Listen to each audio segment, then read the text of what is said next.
అక్రమ కేసులకు తాము భయపడేదే లేదని మాజీ మంత్రి కేటీఆర్ అన్నారు. జైలుకు వెళ్లడం తమ నాయకులకు కొత్తమీ కాదన్నారు.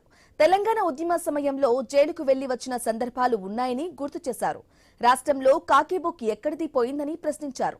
ఇక పోలీసులు అధికార ప్రతిపక్షాలను ఒకే విధంగా చూడాలన్నారు. అధికారం ఎవరికీ శాశ్వతం కాదని చెప్పారు. రానున్న 2 ఏళ్లలో కేసీఆర్ ముఖ్యమంత్రి అవుతారని చెప్పారు. ప్రతి ఒక్కటి వడ్డీతో సహా తిరిగి ఇస్తామని హెచ్చరించారు కేటీఆర్. ఆదిలాబాద్ జైలులో ఉన్న మాజీ ఎమ్మెల్యే బాల్క సుమన్ ను పరామర్శించారు కేటీఆర్. మిమ్మల్ని యూజ్లెస్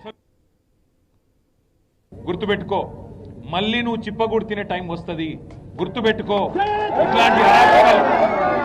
ఇట్లాంటి అరాచకాలు ప్రజాస్వామ్యంలో మంచిది కాదు. నేను ఇవాళ రేవంత్ రెడ్డికి చెప్తా ఉన్నా, డీజీపీ శివధర్ రెడ్డికి కూడా చెప్తా ఉన్నా. డీజీపీ గారు మీరేదో మొన్న పెద్ద పెద్ద సినిమా డైలాగులు కొట్టినారు.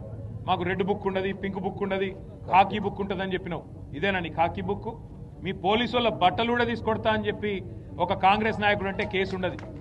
మిమ్మల్ని యూజ్లెస్ ఫెలోస్ అని ఒక బీజేపీ ఎంపీ అంటే కనీసం కేసు పెట్టే ధైర్యం లేదు.